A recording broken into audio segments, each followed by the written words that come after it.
ಎಲ್ಲರಿಗೂ ನಮಸ್ಕಾರ. ನಾನು ನಿಮ್ಮ ಚೆನ್ನ. ಈ ಒಂದು ವಿಡಿಯೋದಲ್ಲಿ 2026ರ ಶಿಕ್ಷಕರಿಗೊಂದು ಸಂಗೊಳ್ಳಿ ರಾಯಣ್ಣರ ಭಾಷಣವನ್ನು ನೋಡ್ತೋಣ. ಹರಿ ಒಂದು ಭಾಷಣ ಅಂತಕ್ಕಂಥ ಇಷ್ಟ ಆಯ್ತಾ? ಇಷ್ಟವಾದ್ರೆ ಒಂದು ಲೈಕ್ ಅನೇಕ ವಿಡಿಯೋ ಪ್ರೋತ್ಸಾಹ ತುಂಬ ಸಿಗುತ್ತೆ. ಇನ್ನೊಬ್ಬರಿಗೂ ಶೇರ್ ಒಂದು ಸಾಧ್ಯ.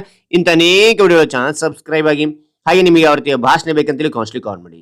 ಆ ವಿಷಯಕ್ಕೆ ತಕ್ಕಂತೆ ನಾವು ವಿಡಿಯೋ ಮಾಡಲು ಪ್ರಯತ್ನ ಮಾಡ್ತೇನೆ ಅಂತ ಹೇಳ್ತಾ ಹಾಗೆ ಒಂದು ಭಾಷಣವನ್ನ ನೋಡ್ತಾ ತಿಳಿತಾ ಕಲಿತಾ ಹೋಗೋಣ ಬನ್ನಿ. ವೇದಿಕೆಯ ಮೇಲಿರುವ ಗಣ್ಯರೇ, ಪ್ರಿಯ ಪ್ರಾಂಶುಪಾಲರೇ, ನನ್ನ ಸಹೋದ್ಯೋಗಿ ಮಿತ್ರರೇ ಮತ್ತು ನನ್ನ ಪ್ರೀತಿಯ ವಿದ್ಯಾರ್ಥಿಗಳೇ, ಇಂದು ನಾವು ನಮ್ಮ ನಾಡಿನ ಹೆಮ್ಮೆಯ ಪುತ್ರ, ಅಪ್ರತಿಮ ದೇಶಭಕ್ತ, ಕ್ರಾಂತಿಕಾರಿ ಸಂಗೊಳ್ಳಿ ರಾಯಣ್ಣನವರನ್ನು ಸ್ಮರಿಸಲು ಸೇರಿದ್ದೇವೆ. ರಾಯಣ್ಣ ಎಂದರೆ ಕೇವಲ ಒಬ್ಬ ವ್ಯಕ್ತಿ ಅಲ್ಲ, ಅದು ಅನ್ಯಾಯದ ವಿರುದ್ಧ ಸಿಡಿದೇಳುವ ಕಿಚ್ಚು. 1798ರ ಆಗಸ್ಟ್ 15ರಂದು ಬೆಳಗಾವಿ ಜಿಲ್ಲೆಯ ಬೈಲಹೊಂಗಲ ತಾಲೂಕಿನ ಸಂಗೊಳ್ಳಿ ಗ್ರಾಮದಲ್ಲಿ ಜನಿಸಿದ ರಾಯಣ್ಣ ಕಿತ್ತೂರು ಸಂಸ್ಥಾನದ ನಿಷ್ಠಾವಂತ ಸೇನಾಧಿಪತಿಯಾಗಿದ್ದರು. ರಾಣಿ ಚೆನ್ನಮ್ಮ ಬ್ರಿಟಿಷರ ವಿರುದ್ಧ ಯುದ್ಧ ಸಾರಿದಾಗ ಅವರ ಬೆನ್ನೆಲುಬಾಗಿ ನಿಂತವರು ಇದೇ ರಾಯಣ್ಣ. 1824ರಲ್ಲಿ ಕಿತ್ತೂರು ಪತನವಾದಾಗ ಮತ್ತು ರಾಣಿ ಚೆನ್ನಮ್ಮ ಸೆರೆಯಾದಾಗ ರಾಯಣ್ಣ ಸುಮ್ಮನೆ ಕುಳಿತುಕೊಳ್ಳಲಿಲ್ಲ. ತನ್ನ ಗುಪ್ತ ಸೈನಿಕರನ್ನು ಕಟ್ಟಿಕೊಂಡು ಬ್ರಿಟಿಷರ ನಿದ್ದೆಗಿಡಿಸಿದರು. ಗೆರಿಲ್ಲಾ ಯುದ್ಧ ತಂತ್ರದ ಮೂಲಕ ಬ್ರಿಟಿಷರ ಖಜಾನೆಯನ್ನು ಲೂಟಿ ಮಾಡಿ ಸರಕಾರಿ ಕಚೇರಿಗಳನ್ನು ಸುಟ್ಟು ಹಾಕುವ ಮೂಲಕ ಬ್ರಿಟಿಷ್ ಸಾಮ್ರಾಜ್ಯಕ್ಕೆ ಸಿಂಹ ಸ್ವಪ್ನವಾದರು. ರಾಯಣ್ಣನ ಬಲವನ್ನು ನೇರವಾಗಿ ಎದುರಿಸಲಾಗದ ಬ್ರಿಟಿಷರು ಕುತಂತ್ರ ಮಾಡಿದರು.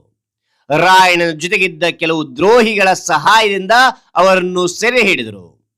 ಜನವರಿ 16, 1831ರಂದು ನಂದಗಡದ ಆಲದ ಮರಕ್ಕೆ ರಾಯಣ್ಣನನ್ನು ಗಲ್ಲಿಗೇರಿಸಲಾಯಿತು. ಸಾಯುವ ಕೊನೆಯ ಕ್ಷಣದಲ್ಲೂ ರಾಯಣ್ಣ ಎದೆಗುಂದದೆ, ನನ್ನ ಕೊನೆಯ ಆಸೆ ಏನೆಂದ್ರೆ ನಾನು ಮತ್ತೆ ಈ ಮಣ್ಣಲ್ಲಿ ಹುಟ್ಟಿ ಬರಬೇಕು ಮತ್ತು ಬ್ರಿಟಿಷರನ್ನು ಇದೇ ದೇಶದಿಂದ ಓಡಿಸಬೇಕು ಎಂದು ಗರ್ಜಿಸಿದರು. ಪ್ರಿಯ ಮಕ್ಕಳೇ, ರಾಯಣ್ಣನ ಜೀವನ ನಮಗೆ ಕೆಲವು ಮುಖ್ಯ ಪಾಠಗಳನ್ನು ಕಲಿಸುತ್ತದೆ. ನಿಷ್ಠೆ. ಮೊದಲನೇದು ನಿಷ್ಠೆ. ತನ್ನ ನಾಡು ಮತ್ತು ರಾಣಿಯ ಮೇಲಿದ್ದ ಅಚಲವಾದ ಭಕ್ತಿ. ಧೈರ್ಯ. ಎಷ್ಟೇ ದೊಡ್ಡ ಶತ್ರುವಿದ್ದರೂ ಹೆದರದೆ ಹೋರಾಡುವ ಶಕ್ತಿ. ಮೂರನೇದು ತಾಯ್ನಾಡಿನ ಪ್ರೇಮ. ತನ್ನ ಪ್ರಾಣಕ್ಕಿಂತ ದೇಶ ದೊಡ್ಡದು ಎಂಬ ಭಾವನೆ. ಇಂದು ನಾವು ಸ್ವಾತಂತ್ರ್ಯ ಭಾರತದಲ್ಲಿ ಉಸಿರಾಡುತ್ತಿದ್ದೇವೆ ಎಂದರೆ ಅದಕ್ಕೆ ರಾಯಣ್ಣನಂತಹ ಸಾವಿರಾರು ವೀರರ ಬಲಿದಾನವೇ ಕಾರಣ. ನೀವು ಕೂಡ ರಾಯಣ್ಣನ ಶೌರ್ಯವನ್ನು ಮತ್ತು ಅವರಲ್ಲಿ ಬೆಳಗುತ್ತಿದ್ದ ದೇಶ ಪ್ರೇಮದ ಕಿಚ್ಚನ್ನು ನಿಮ್ಮ ಜೀವನದಲ್ಲಿ ಅಳವಡಿಸಿಕೊಳ್ಬೇಕು. ಸಮಾಜ ದ್ರೋಹಿಯಾಗದೆ ದೇಶದ ರಕ್ಷಕರಾಗಿ ಬೆಳೆಯಬೇಕು.